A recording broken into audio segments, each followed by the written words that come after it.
paz do Senhor, eu sou a irmã Areta. A paz do Senhor, irmãos, eu sou Elizabeth. A paz do Senhor, irmãos, eu sou a irmã Flávia. A paz do Senhor, irmãos, eu sou a irmã Daniele. E nós somos aqui da Igreja Assembleia de Deus, Marcas do Evangelho, que fica em Cariacica, no Espírito Santo, Brasil. E você, visitante, fique à vontade, a nossa EBD, sinta-se participante aí, fala no chat, comenta, diz onde você está assistindo, seja muito bem-vindo. Você já é aluno, também escreva aí no chat, compartilhe, fique à vontade. Sejam todos muito bem-vindos à nossa EBD. Aproveite esse momento para comentar, curtir, se inscreve no nosso canal e ative as notificações para receber todo o nosso conteúdo. E nós estamos estudando a revista da CPAD Lições Bíblicas, com o tema A Igreja em Jerusalém. E hoje estudaremos a lição de número 11, com o título Uma Igreja Hebreia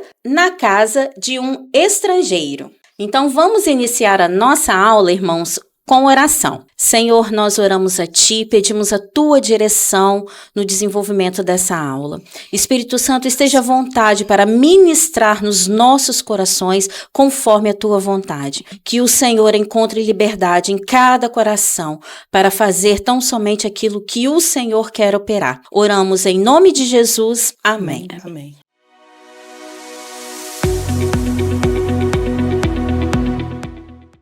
A paz do Senhor, irmãos, eu sou o presbítero Adriano. A paz do Senhor, irmãos, eu sou a Caterine. Nessa hora vamos fazer o nosso texto áureo, que se encontra em Atos 10, 47. Respondeu então Pedro: pode alguém porventura recusar a água para que não sejam batizados esses que também receberam, como nós, o Espírito Santo? Verdade prática. O episódio da igreja hebreia na casa do gentil Cornélio demonstra que Deus não faz acepção de pessoas. E agora vamos ler o texto bíblico. Atos 10. E havia em Cesareia um varão por nome Cornélio, centurião da corte chamada Italiana, piedoso e temente a Deus, com toda a sua casa, o qual fazia muitas esmolas ao povo e de contínuo orava a Deus. Este, quase à hora 9 do dia, viu claramente numa visão um anjo de Deus que se dirigia para ele e dizia: Cornélio. Este, fixando os olhos nele, muito atemorizado, disse: que é, Senhor? E o anjo lhe disse: as tuas orações e as tuas esmolas têm subido para a memória diante de Deus. Agora, pois, envia homens a Jope e manda chamar a Simão, que tem por sobrenome Pedro. Este está com um certo sermão curtidor, que tem a sua casa junto do mar.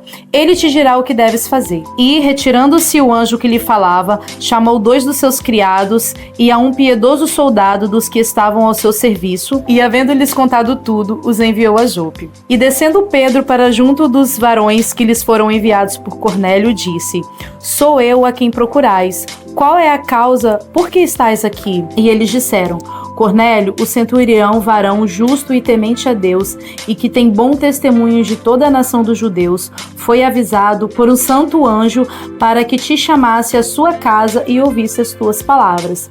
Então, chamando-os para dentro, os recebeu em casa. No dia seguinte foi Pedro com eles, e foram com eles alguns irmãos de Jope. E, dizendo Pedro ainda estas palavras, caiu o Espírito Santo sobre todos os que ouviam a palavra. E os fiéis que eram da circuncisão, todos quantos tinham vindo com Pedro, maravilharam-se de que o dom do Espírito Santo se derramasse também sobre os gentios, porque os ouviam falar em línguas e magnificar a Deus. Respondeu então Pedro: pode alguém porventura recusar a água para que não sejam batizados estes que também receberam como nós o Espírito Santo? E mandou que fossem batizados em nome do Senhor. Então rogaram-lhe que ficassem com eles por alguns dias. E essa foi a nossa leitura de hoje. Voltemos para a nossa aula. Tchau. Tchau.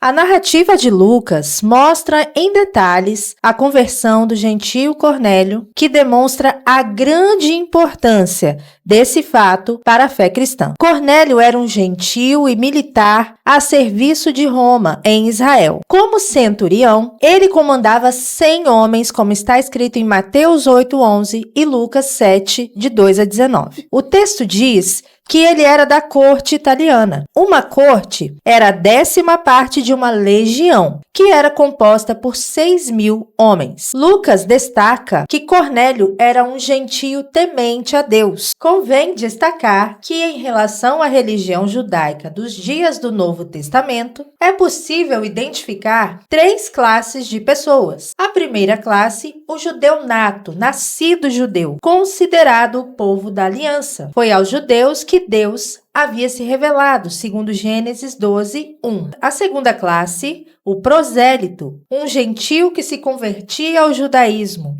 e guardava as leis cerimoniais. A terceira classe, os tementes a Deus, um gentio monoteísta que aceitava a maioria das leis cerimonialistas do judaísmo, incluindo a observância do sábado e prescrições alimentares, sem, contudo, submeter-se ao rito da circuncisão. O fato de a igreja em Jerusalém ter sido chamada por Deus para compartilhar sua fé com os gentios é um marco fundamental na história da salvação e no avanço do cristianismo no primeiro século. Esse era um plano divino anunciado desde o Antigo Testamento. Deus sempre teve o propósito de salvar todas as nações, não apenas Israel. Isso já aparece na promessa de Gênesis 12:3, feita a Abraão: em ti serão benditas todas as famílias da terra.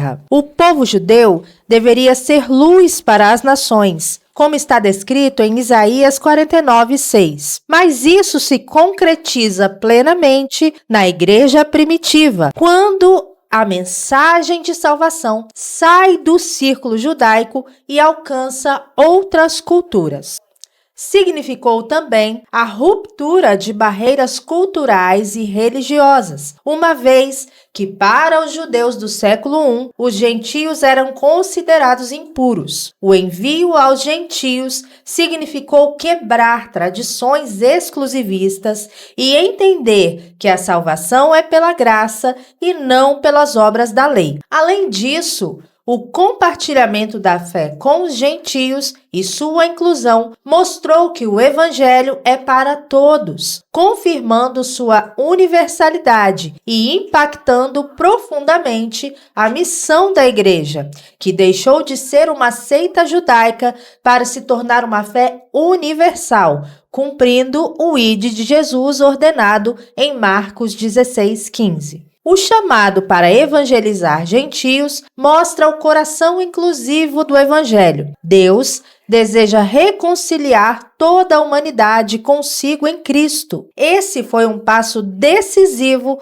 para a expansão do reino de Deus e a formação da igreja como conhecemos hoje, multicultural e global.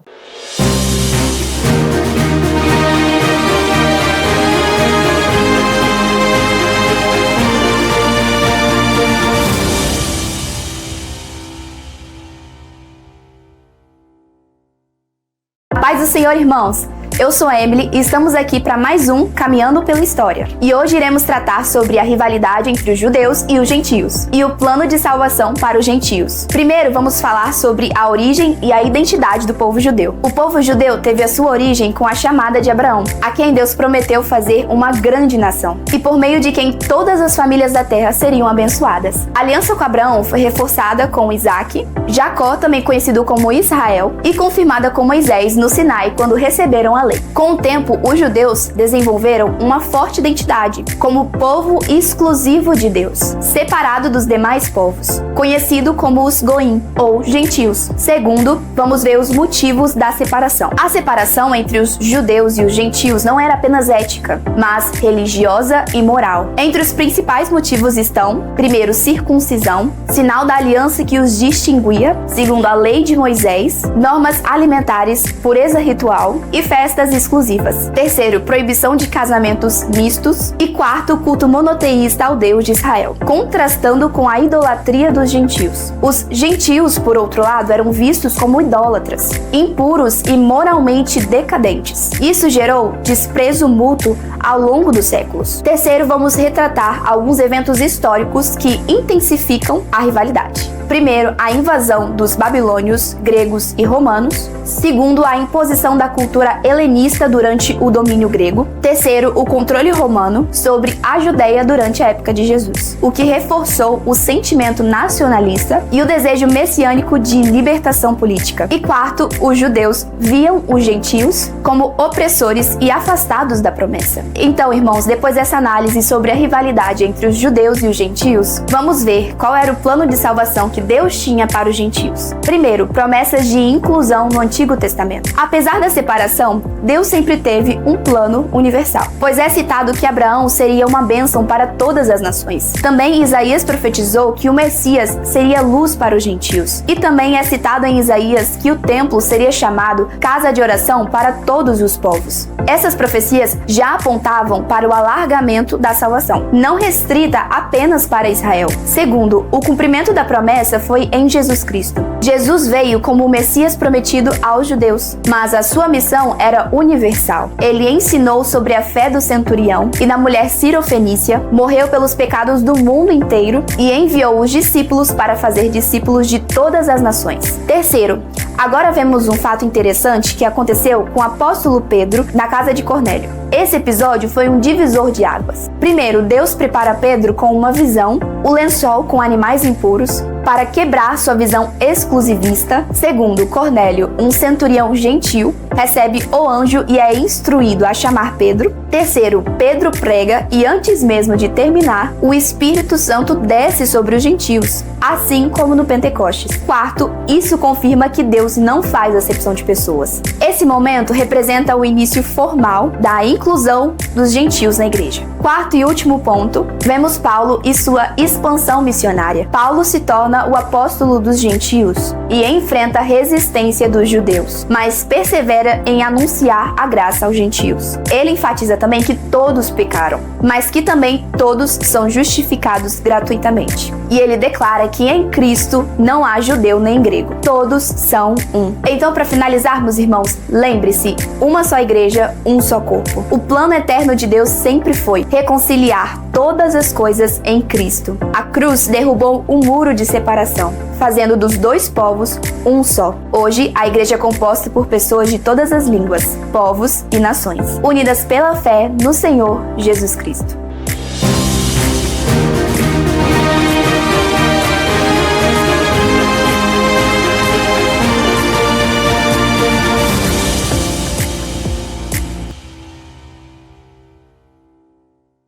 Sobre a visão de Cornélio, ele era um homem gentil, ele era piedoso, ele era uma boa pessoa. Ele era um soldado que trabalhava ali, comandava 100 soldados e todos aqueles que estavam com ele ouviam as ordens dele. Ele governava bem a casa dele e ele morava em Cesareia. Toda a sua família ouvia, então ele tinha ao redor dele a família, os soldados também que oravam, também eram piedosos, eram tementes a Deus. Então, aparentemente, ele era uma pessoa que estava salva, mas não, ele desejava a salvação. Ele buscava a Deus todos os dias. Como ele estava sempre orando, um dos seus dias de oração, às 3 horas da tarde ali orando, ele teve uma visão. Olha que coisa maravilhosa, o Espírito Santo de Deus agindo no meio de pessoas que, quem sabe, seria ou não alcançada se não fosse dessa forma. E naquele momento de oração ele teve uma visão, um anjo apareceu para ele. Em Atos 10, versículo 4, diz com mais clareza como foi a visão.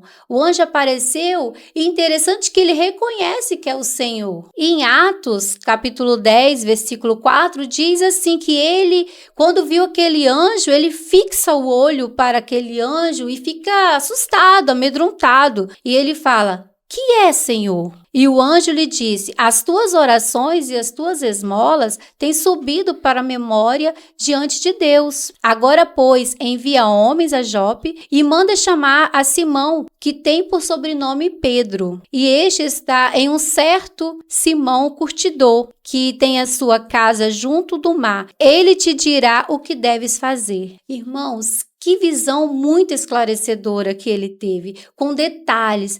deu um endereço, deu um nome, quem ele estava, na casa de quem, sobrenome. E interessante que Deus já estava preparando Pedro lá, mais na frente, no decorrer da lição, nós vamos ver que Deus também deu uma visão a Pedro, até porque Cornélio era gentil, a gente não pode esquecer, e eles não tinham amizade, não se davam bem, e Deus já estava preparando Pedro, porque quando Deus dá os detalhes, esse anjo dá os detalhes para Cornélio, e Cornélio envia os seus soldados, assim que o anjo sai, aquela visão termina, Cornélio imediatamente chama 2 criados, seus funcionários, e um soldado que também era temente a Deus, que também era um homem piedoso, e envia a Jope, uma cidade marítima também, que na casa de um homem que cuidava, que curtia couro de animais, dá todos os detalhes, e eles vão em busca de Pedro. Para buscar Pedro, porque Cornélio tinha aquela vontade, ele ansiava pelo evangelho, ele queria salvação. Ele era um homem bom, mas sabia que faltava algo na vida dele. Precisava ouvir a mensagem da cruz, ele precisava dessa salvação, ele ansiava por isso. Ele tinha sede da salvação, é tanto que ele estava em oração, fazia boas ações, estava sempre ajudando alguém, tinha todos ali em volta dele que também era temente a Deus, mas o anjo apareceu para ele e deu uma ordem para ele ir buscar Pedro, porque ele precisava de ouvir a mensagem da cruz. Talvez alguém pode pensar assim, por que o anjo já não falou? Mas essa missão não foi dada aos anjos, essa missão foi dada a nós. Nós que devemos ir anunciar o evangelho, nós devemos anunciar a salvação. Essa missão foi dada a cada um, foi dada a você, foi dada a mim, então que nós possamos fazer o que Deus nos deu como missão, porque não basta ser bom. Muitos de nós temos amigos, vizinhos, amigos do evangelho, pessoas boas, que você só vê fazer o bem, mas ela também precisa ser alcançada, ela também precisa ouvir a mensagem da cruz, assim como Pedro deixou aquilo que ele estava fazendo e foi obedecer o ide, que é falar até mesmo para quem ele não jamais falaria.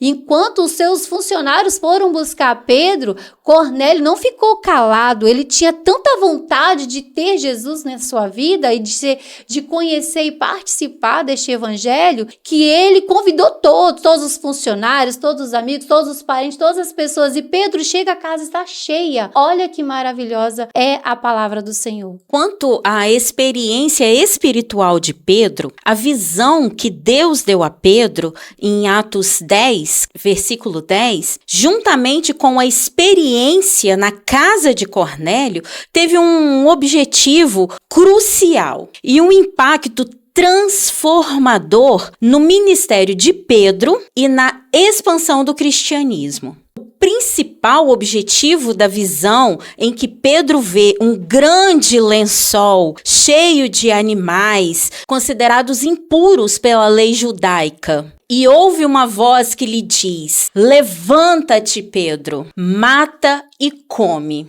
Era quebrar os preconceitos e as barreiras culturais e religiosas que existiam entre judeus e gentios. Pedro, como um judeu devoto que ele era, ele seguia estritamente as leis dietéticas e a pureza do Antigo Testamento, que o impediam de se associar ou até mesmo entrar na casa de gentios considerados impuros. A visão foi repetida 3 vezes para enfatizar a mensagem divina. E que mensagem seria essa, meus irmãos? Que Deus não faz acepção de pessoas. A mensagem central era que Deus havia purificado o que antes era considerado impuro. E isso não se aplicava somente a alimentos, mas principalmente a pessoas. Deus estava ensinando a Pedro, meus irmãos, que a salvação e o Espírito Santo não eram exclusivos dos judeus, mas estavam disponíveis a todos os povos. A visão que Deus deu a Pedro serviu como uma lição prática, expandindo a mente e o coração de Pedro. Ele precisava entender o evangelho. Ele precisava entender que o evangelho era para ser pregado para todas as pessoas, todas as nações, sem distinção de raça ou origem. A experiência na casa de Cornélio foi o ápice do aprendizado de Pedro e teve um impacto monumental em seu ministério e na direção da igreja primitiva. Ao entrar na casa de Cornélio, um centurião romano,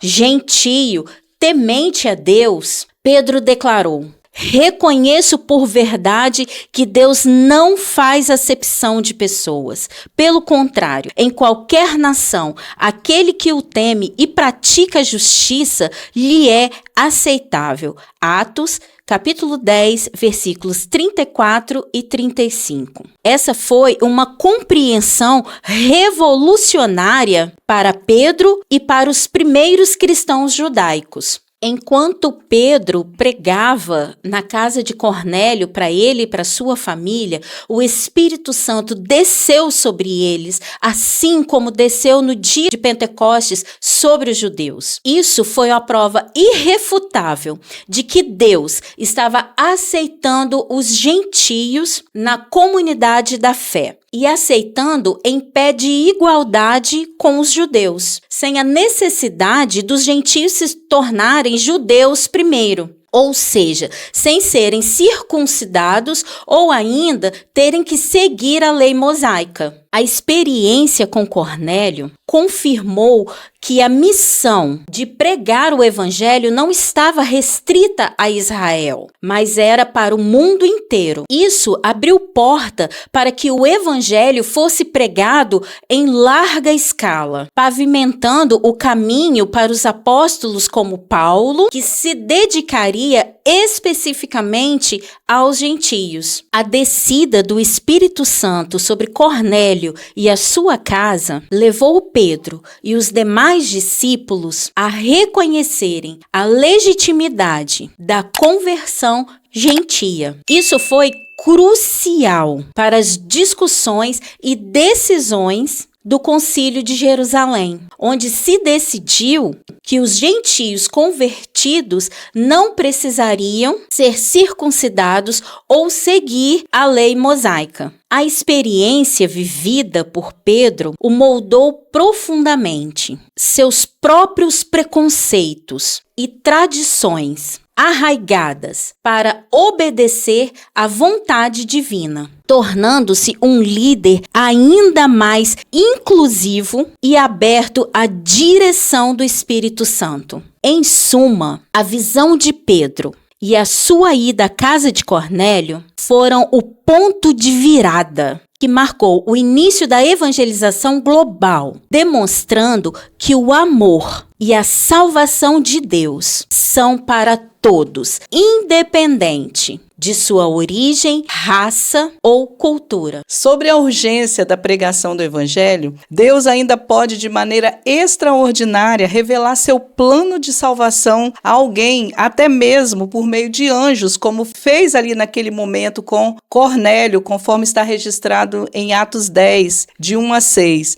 No entanto, essa não é a forma usual pela qual o Senhor trabalha. A Bíblia afirma em 1 Timóteo 2,4 que Deus deseja que todos os homens se salvem e cheguem ao conhecimento da verdade. Por isso ele confiou à igreja a grande comissão, a grande missão de pregar o evangelho a toda criatura, conforme Marcos 16,15, que diz: Ide por todo o mundo, pregai o evangelho a toda criatura. E ainda em 1 Coríntios 1:21, o apóstolo Paulo reforça essa verdade ao declarar que aprove a Deus salvar os crentes pela loucura da pregação. Portanto, devemos pregar. Não é necessário esperarmos que nos apareça um anjo com uma ordem divina para evangelizar.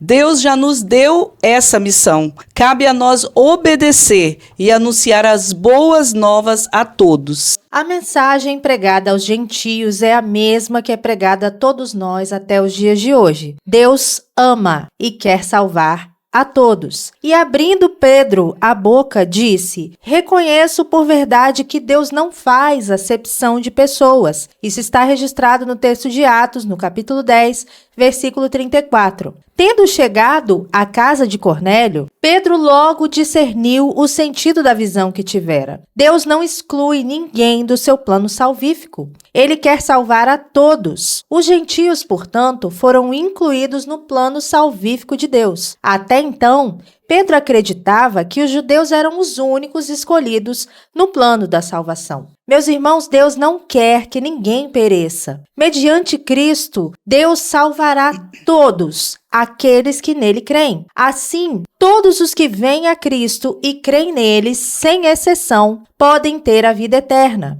A doutrina que alega estarem algumas pessoas condenadas arbitrariamente não se sustenta. O Senhor não quer que ninguém pereça, mas que todos venham ao arrependimento. O texto de 2 Pedro 3:9 diz assim: Não retarda o Senhor a sua promessa, como alguns a julgam demorada. Pelo contrário, ele é longânimo para convosco, não querendo que nenhum pereça, senão que todos cheguem ao arrependimento. Pedro falava aqui da volta, do retorno do Senhor Jesus. Mas ainda em nossos dias, falsas doutrinas e falsos mestres têm colocado sobre as pessoas um peso atrelado à salvação, limitando-a a certos grupos, a certas práticas, desde as mais simplórias, como doutrinas que enfatizam as obras como meio de salvação, outras mais fundamentalistas, como a prática da autoflagelação como forma de redimir os pecados, e ainda as mais sofisticadas e mais perigosas, portanto, porque são bem vistas no meio teológico acadêmico, com a predestinação, que é a crença que Deus já escolheu aqueles que serão salvos antes mesmo do seu nascimento. Irmãos, Deus proveu a salvação para toda a humanidade, como dissemos, sem exceção. Deus estava em Cristo reconciliando consigo o mundo, não apenas alguns selecionados. Reconciliou ambos, judeus e gentios, a Deus em um corpo pela cruz, como diz em Efésios 2,16. A Bíblia põe em relevo o caráter universal da expiação, e ele é a propiciação ou propiciatória pelos nossos pecados, e não somente pelos nossos próprios, mas também pelos do mundo inteiro. Assim, ninguém é excluído nessa reconciliação. A Bíblia contraria o ensino que afirma que somente os eleitos são influenciados a arrepender-se e crer no Evangelho. Contra essa teoria, destacam-se as palavras de Jesus: E eu, quando for levantado da terra, todos atrairei a mim. Irmãos, a mensagem da cruz é uma mensagem de um chamado ao arrependimento para todos nós. Inclusive, naquela época ali, quando Pedro foi à casa de Cornélio, ali tinha muitos gentios. E ficou bem claro ali que esse chamado ao arrependimento é para todos. Eles estavam todos reunidos com os seus corações ansiosos a ouvir a mensagem, o que Pedro tinha a dizer a respeito da salvação. E esse chamado ao arrependimento é para todos. Todos quantos se arrependerem dos seus pecados serão perdoados se crermos que Cristo é quem pode perdoar. Se crermos na morte e ressurreição de Cristo, é o importante, porque a mensagem da cruz é a mensagem da salvação. E Pedro foi ali e pregou aquilo que ele foi mandado a dizer pelo anjo, que era para pregar o evangelho da salvação, o evangelho da cruz. E naquela época os gentios ainda não haviam se convertido. E houve um grande arrependimento, conversão de almas ali. Os gentios se arrependeram, se converteram, o Espírito Santo desceu sobre aquele povo e eles foram batizados com o Espírito Santo. O arrependimento deles foi tão grande, eles estavam com o coração tão aberto a ouvir e obedecer a mensagem, a palavra dita ali por Pedro, que eles foram batizados com o Espírito Santo. E o interessante é que Pedro não foi só. Pedro levou com ele 6 irmãos. Então eles estavam ali como testemunha. Deus, em sua maravilhosa sabedoria, sabedoria e grandeza. Ele já orientou, e Pedro não foi só. Pedro foi com 6 irmãos para que servisse de testemunha, porque naquela época não aceitavam que o evangelho fosse pregado aos gentios. Então, foi fundamental aqueles 6 irmãos, junto com Pedro, 7 pessoas de testemunha, vendo o Espírito Santo descer sobre aqueles gentios.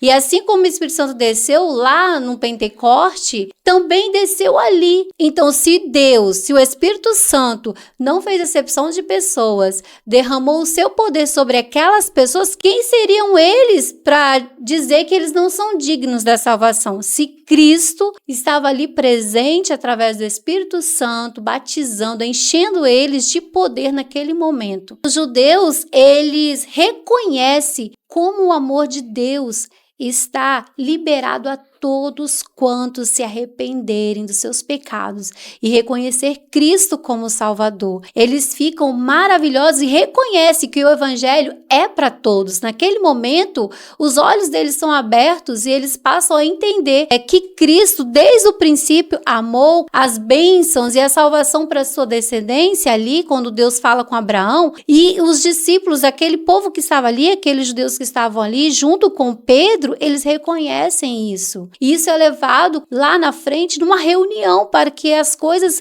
mudassem a partir daquele momento. Então, todos os gentios que se mostravam arrependidos e criam e tinham fé em Jesus e decidiam seguir a Cristo, eles estavam salvos assim também como os judeus. A salvação era para eles também. Então, eles alcançavam o perdão e a salvação a partir do momento que aceitavam Jesus. Quantas vezes, irmãos, nós nos posicionamos como Pedro, como os demais apóstolos, nos colocando na cadeira de juízes, definindo os parâmetros da salvação, definindo quem tem direito à salvação ou quem não tem. Um exemplo claro disso é quando nós estamos, às vezes, na frente da televisão e vemos no noticiário uma reportagem dizendo sobre um assalto, sobre um estupro, sobre algo que alguém tenha feito que na nossa visão, e claro que é certo que foi um ato terrível, e aí nós nos colocamos na posição de julgadores, de juízes, dizendo que aquela pessoa deve morrer, ou deve sofrer grandes sanções, ou deve apodrecer na cadeia, ou deve apanhar, ou deve qualquer ato de violência. Ele merece sofrer qualquer ato de violência. Mas a gente esquece que o que Deus colocou para cada um de nós como igreja do Senhor é que esse também merece receber do Senhor a mensagem da cruz, levá-lo ao arrependimento, ao reconhecimento das suas atitudes, do seu erro, e se arrepender e confessar ao Senhor tudo aquilo que ele fez de errado e levá-lo a reconhecer ao Senhor Jesus como o único e suficiente Salvador da sua vida. O derramamento do Espírito Santo sobre os gentios, ali na casa de Cornélio, conforme está registrado em Atos 10, 44 e 46, foi um dos acontecimentos mais marcantes da igreja primitiva. Anos depois, durante o Concílio de Jerusalém, Pedro relembrou esse fato ao afirmar que Deus havia dado aos gentios o mesmo dom do Espírito Santo, cumprindo a promessa que havia feito aos profetas. Está registrado em Atos 15. Isso mostrava que o batismo com o Espírito Santo era parte da bênção de Abraão, estendida a todos os povos por meio de Jesus Cristo. Em Gálatas 3,14, o apóstolo Paulo diz que para que a bênção de Abraão chegasse aos gentios por Jesus Cristo e para que pela fé nós recebêssemos a promessa do Espírito. Então, desde o início da igreja, Pedro já havia explicado que essa promessa era para todos. Ele citou o profeta Joel, quando declarou: e acontecerá nos últimos dias, diz Deus, que do meu espírito derramarei sobre toda a carne. Ele repetiu isso. Ele está registrado em Atos 2,17, o que está na profecia do profeta Joel 2,28. Ele reforçou essa promessa que não se limitava aos judeus ou grupos especiais como os reis e profetas, mas se estendia a vós, a vossos filhos e a todos os que estão longe, a todos quantos Deus nosso Senhor chamar. Assim o Espírito Santo, o derramamento do Espírito Santo, o batismo do Espírito Santo é promessa viva e acessível a todos a quantos creem em Cristo, inclusive para mim e para você. Glória a Deus.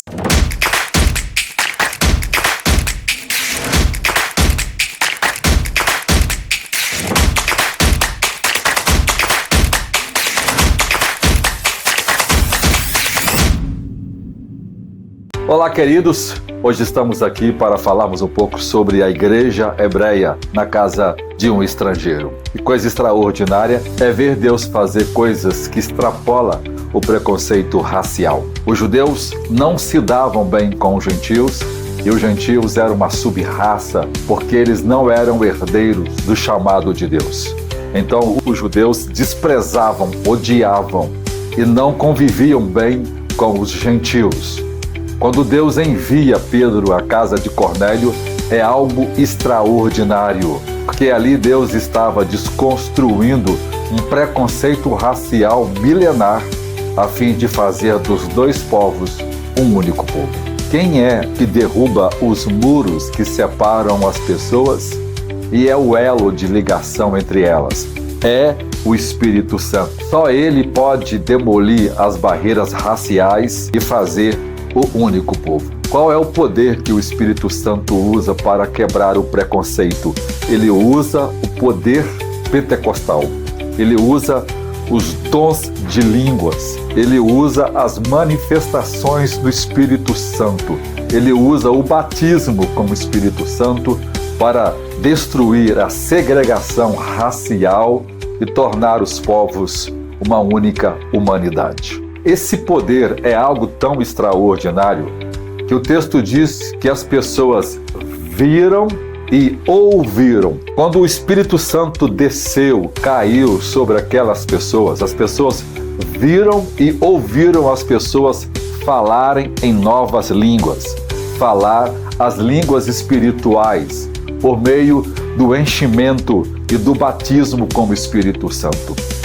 Essa evidência física, literal, audível, em que o Espírito Santo usa o dom da fala para manifestar o prodígio sobrenatural através das línguas estranhas.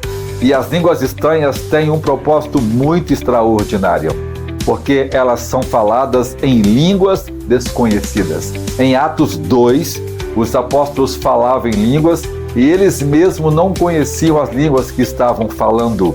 E agora aqui na casa de Cornélio, outra vez, o Espírito Santo desce sobre aquelas pessoas e eles ouvem eles falarem em línguas e profetizarem. Em 1 Coríntios 14, Paulo diz que aquele que fala em línguas fala a Deus e ninguém o entende.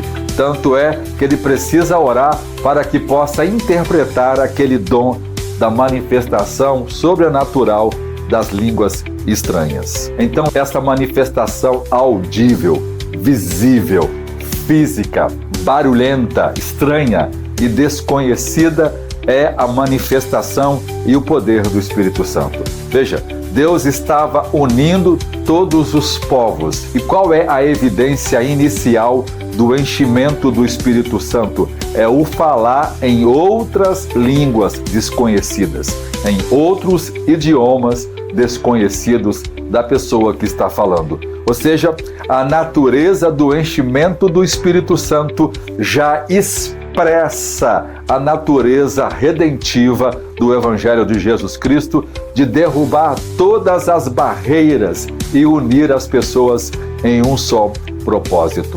O poder do Espírito Santo foi e é algo tão real que ele é visível, ele é visto e ele é ouvido. As pessoas que estavam ali não tinham dúvida alguma de que Deus estava operando uma grande obra. Eles estavam inteirados, eles estavam convencidos de que verdadeiramente Deus estava operando algo sobrenatural. Essa manifestação efusiva, em êxtase, revela a ação profunda do Espírito Santo, em que as pessoas extravasam suas alegrias, suas emoções, em que um poder sobrenatural maior do que elas, quando vai enchendo-as, elas têm manifestações físicas extraordinárias e às vezes estranhas àqueles que não estão acostumados com as manifestações espirituais. Veja que coisa linda! Na hora em que o Espírito Santo desce, eles começam a falar em outras línguas. A palavra glossa, que é a palavra literalmente para o órgão, que é a língua física das pessoas, quer dizer que o Espírito Santo enchia a mente das pessoas e tomavam a língua física das pessoas para que elas pudessem falar línguas espirituais que evidenciasse o enchimento ou o batismo com o Espírito Santo. Então, todas as vezes que Deus se manifesta de forma poderosa no meio do seu povo, Deus será ouvido e visto nas manifestações espirituais no meio da igreja. Os dons espirituais são manifestações poderosas da presença de Deus. Paulo diz em 1 Coríntios 14 que quando as pessoas ouvissem e vissem as manifestações espirituais no meio da igreja, elas diriam assim: verdadeiramente Deus está neste lugar. E vejam, esse poder estava quebrando uma barreira racial preconceituosa milenar. Todas as vezes que o Espírito Santo desceu no meio da igreja, ele estava desfazendo completamente essa barreira. Joel 2:28 diz que Deus derramaria do seu Espírito Santo sobre toda a carne. A expressão carne ali é literalmente o corpo humano. Quer dizer que todos os seres humanos são constituídos de forma igual. A ciência diz que nós somos 99,9% iguais geneticamente. O 0,1 é o que nos diferencia, é a cor do cabelo, é a cor dos olhos, é o tamanho e outras afeições físicas. Mas, essencialmente, toda a carne é uma mesma humanidade. Todos nós fomos feitos de um só sangue, como disse o apóstolo Paulo em Atos 17. Historicamente, nós vemos isso acontecer o tempo todo. Talvez um dos fatos mais evidentes está no nosso tempo. Veja, desde 1517 até 1889, o mundo conheceu a instituição da escravidão humana. Quase 400 anos. Homens subjugando outros seus semelhantes por causa da cor da pele, por causa da característica do rosto. Muitas dessas pessoas foram consideradas como sub-humanas, como animais. Quantas pessoas de pele escura foram trancadas em jaulas, junto com animais, por causa do preconceito racial? Quem foi que acabou com a escravidão humana? Quem foi que acabou com o preconceito racial? Foi as manifestações do poder do Espírito Santo. Não foi nenhuma instituição de direitos humanos em lugar nenhum do mundo. Foi simplesmente a pregação genuína do Evangelho e homens piedosos que lutaram para terminar a escravidão. Quando é que a discriminação racial foi atingida exatamente no seu cerne? Foi quando Deus derramou o poder do seu Espírito Santo na Rua Azusa sobre ex-escravos, sobre filhos de ex-escravos, negros que receberam o poder do Espírito Santo. Pela primeira vez, brancos e negros estavam no mesmo lugar recebendo a unção do Espírito Santo. O pentecostalismo se levanta com uma força contra todo preconceito racial, contra todo racismo, porque o poder do Espírito Santo, as manifestações de línguas estranhas, o batismo com o Espírito Santo, o movimento de línguas, promoveu toda a quebra racial e preconceituosa que havia entre os homens há mais de 400 anos. Hoje, o movimento que nós conhecemos no mundo, que é o movimento pentecostal, De cada 10 crentes no mundo, 7 são pentecostais. O crescimento da igreja a partir da Rua Azusa de 1901 até hoje fez com que a igreja experimentasse um crescimento que nunca ocorreu ao longo da história. O que a igreja levou para construir em 2000 anos, o movimento pentecostal construiu em apenas 100 anos. Louvado seja Deus pelo poder do Espírito Santo que desceu sobre aqueles negros e eles pregaram para o mundo inteiro. Nós somos herdeiros dessa pregação, pois Deus usou homens poderosos como William Seymour para acender a chama do fogo do Espírito Santo. E esses homens experimentaram a quebra do preconceito racial porque o poder do Espírito Santo desceu sobre eles.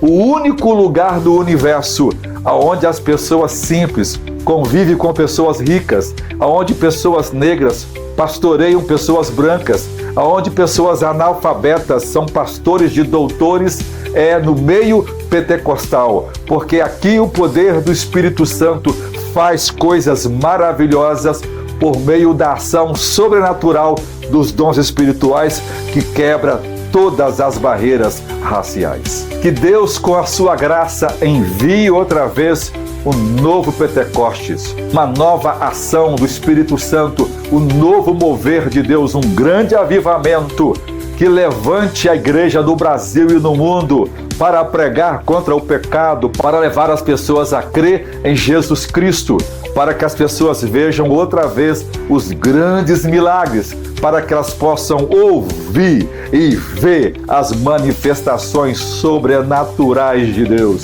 Que em cada culto todos nós possamos em suas igrejas experimentar o ver e o ouvir os dons espirituais, Deus operando as curas divinas, Deus batizando com o Espírito Santo, moveres de anjos e enchimentos do poder do Espírito Santo, salvação de almas, edificação, crescimento em santidade, crescimento em amor entre os irmãos e uma obra poderosa sendo feita no nosso meio. Que Deus envie sobre nós esse poder, que eu e você possamos ver e ouvir Deus operar no meio de nós. Deus abençoe você.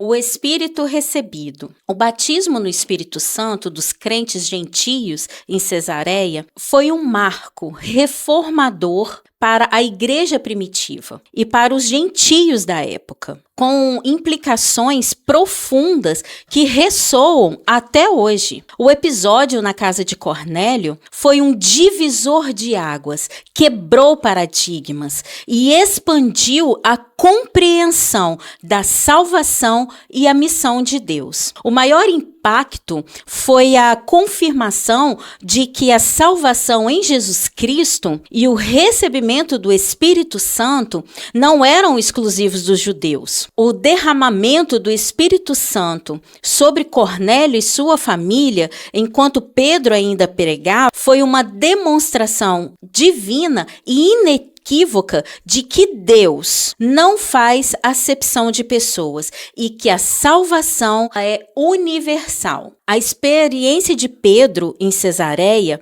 incluindo sua visão anterior sobre os animais puros e impuros, foi crucial para que ele e os outros apóstolos compreendessem a vontade de Deus. A evidência visível do Espírito Santo, que é falar em línguas e louvar a Deus sobre os gentios, convenceu até mesmo os cristãos judeus que o acompanhavam, que ficaram admirados. Isso deu a Pedro a autoridade e a convicção de batizá-los em água, oficializando sua inclusão na comunidade dos crentes. Esse evento forneceu base teológica e o encorajamento para a igreja primitiva intensificar a pregação do evangelho aos gentios. Abriu-se um novo horizonte para a evangelização, com a compreensão de que a mensagem de Cristo é para todas as nações. Ao aceitar os gentios sem a imposição das leis judaicas, a igreja primitiva começou a trilhar um caminho de unidade. A fé em Cristo e o batismo no Espírito Santo se tornaram os pilares da identidade cristã, superando barreiras étnicas e culturais. Assim como em Cesareia, hoje, meus irmãos, o Espírito Santo está disponível a todos os que creem em Jesus Cristo, independentemente de sua origem, raça, status social ou cultura. A salvação e o enchimento do Espírito não são um privilégio de um grupo seleto, mas uma oferta de Deus para toda a humanidade. O batismo no Espírito Santo continua a ser uma experiência que capacita o crente para o serviço, para o testemunho, assim como aconteceu com os gentios em Atos capítulo 10. Ele concede dons espirituais, poder para viver uma vida santa e discernimento espiritual. Embora as barreiras étnicas do século I fossem significativas, hoje os crentes ainda enfrentam preconceitos, divisões baseadas em status social, opiniões políticas, diferenças denominacionais. Em apertada síntese, irmãos, o batismo no Espírito Santo dos gentios em Cesareia foi um momento crucial que redefiniu a identidade e a missão da igreja primitiva, abrindo portas para o evangelho, para o mundo. Para os crentes de hoje, essa narrativa serve como um poderoso lembrete da universalidade da graça de Deus, da importância da inclusão e da necessidade contínua de estarmos abertos à direção e ao poder do Espírito Santo para cumprir a missão de Cristo para todo o mundo.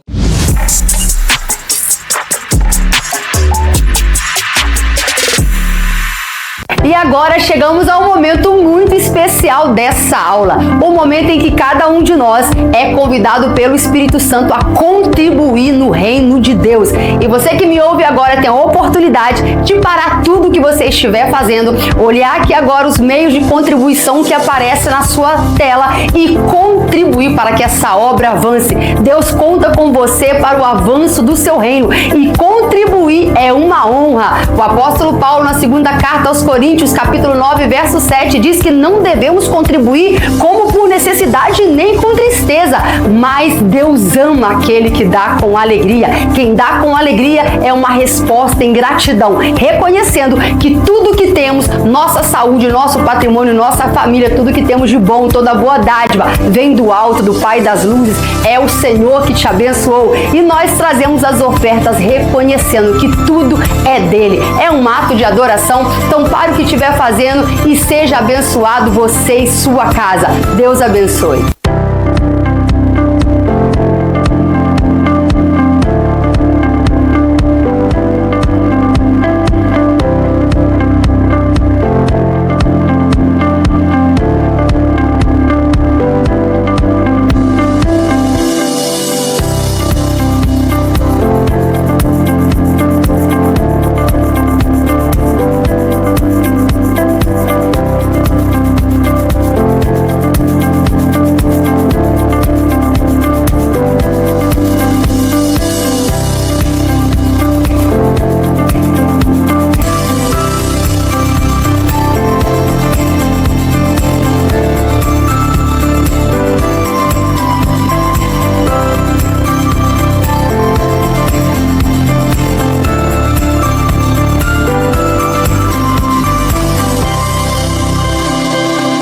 E você pode ver nessas imagens as coisas maravilhosas, lindas que Deus tem feito em nosso meio.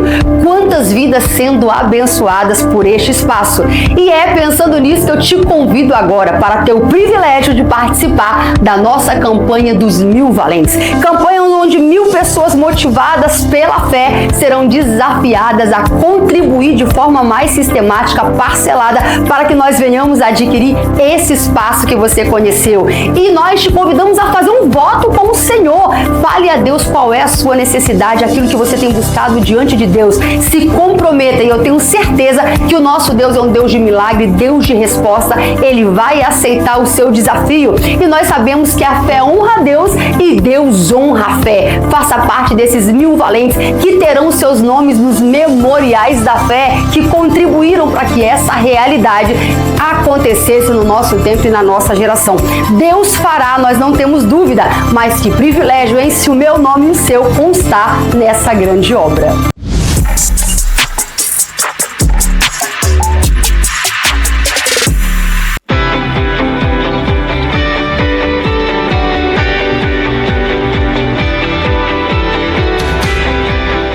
E agora nós chegamos num momento muito especial, que é o momento das perguntas e respostas. Eu quero ver quem prestou atenção na aula.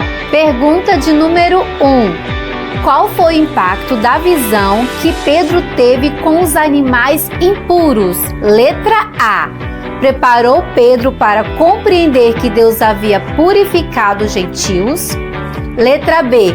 Indicava que ele deveria oferecer um sacrifício no templo. Letra C. Mostrou que o evangelho deveria ser pregado apenas aos judeus. Letra D. Confirmou que ele deveria seguir a lei alimentar judaica. Tempo na tela.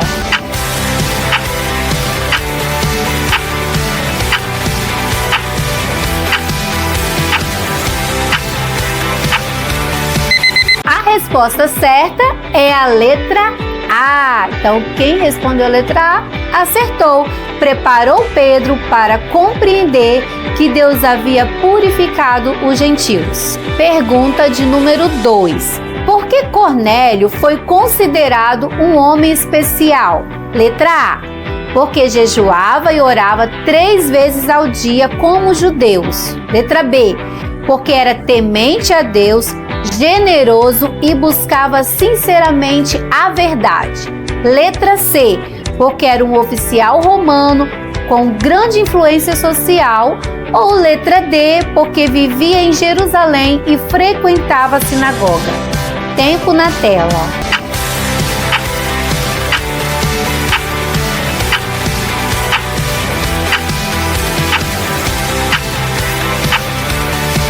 E a resposta certa é a letra B. Quem acertou aí, parabéns! Porque era temente a Deus, generoso e buscava sinceramente a verdade. Pergunta de número 3. O que aconteceu enquanto Pedro ainda pregava na casa de Cornélio?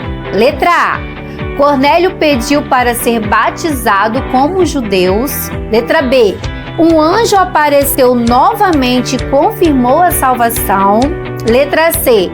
Os gentios fizeram um voto de conversão ao judaísmo. E letra D. O Espírito Santo foi derramado sobre todos os ouvintes. Tempo na tela.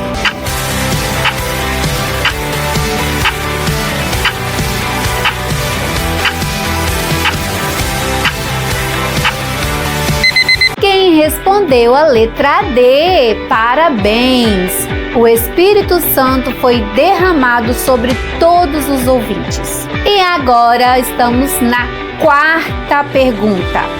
O que a experiência com Cornélio revelou à igreja em Jerusalém? Letra A. Que era necessário esperar mais sinais antes de evangelizar fora de Israel. Letra B. Que gentios precisavam se converter ao judaísmo antes de serem salvos. Letra C.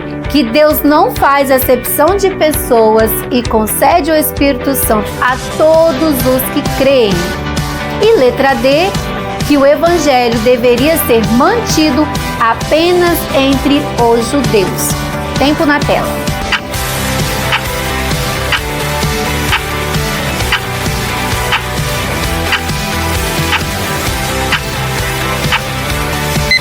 E quem respondeu, letra C, acertou, que Deus não faz acepção de pessoas e concede o Espírito Santo a todos os que creem.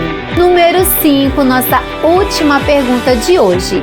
Qual é a principal lição da experiência de Cornélio para a igreja de hoje? Letra A, que Deus usa apenas pessoas religiosas para cumprir seus propósitos. Ou letra B, que a salvação está condicionada à cultura local. Letra C, que devemos evitar evangelizar pessoas fora do nosso convívio cultural. Ou letra D, que precisamos pregar o evangelho a todas as pessoas, obedecendo a direção do Espírito. Tempo na tela.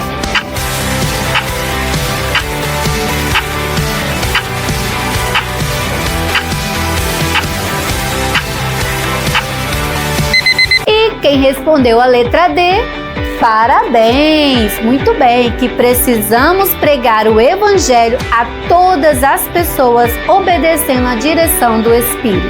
E essa, irmãos, foi as nossas perguntas e respostas. Voltamos para a nossa aula.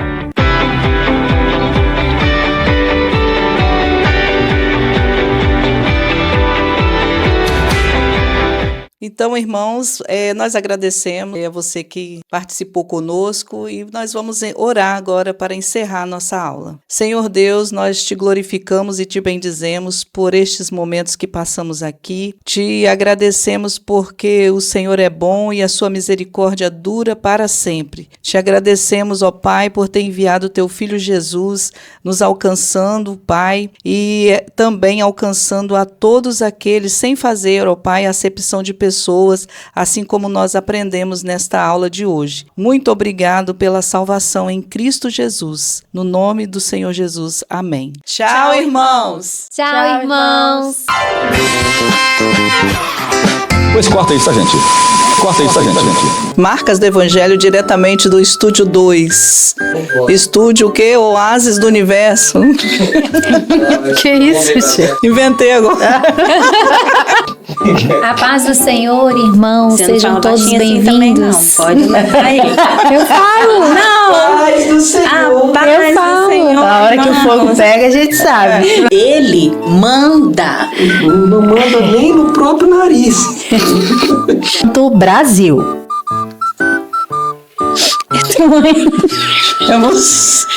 Eu tô morrendo de rir enquanto você fala, segurando. Que eu tô assim, o que que vai falar? Então tá. Eu vou falar assim, sejam... Os nossos E nós nossos queremos saudar irmãos. nossos... E todos estão muito... Todos Para estão... de rodar. Deixa a menina rodar. Aí, aproveita que tem uma cantora, já E sejam todos muito bem-vindos. Fica à vontade. Isso porque tá no início, Brasil. Isso porque tá no início. Brasil é forte, hoje tá... Eu tô imaginando você rodando. Meu Deus. Ai, Você tá falando rodando o espírito? É isso. Eu já rodei, Rodando mas no não rodei poder. igual assim, aviãozinho não, entendeu? Eu já rodei. Aproveite esse momento para comentar, curtir e... ativar as notificações. Vamos iniciar a nossa aula, então, irmãos, com uma oração. A Betinha já tava com o olho fechado. Já tô espinchando. Se Betinha falou que é azul, é azul. É. Pois corta isso, gente. Corta isso, gente.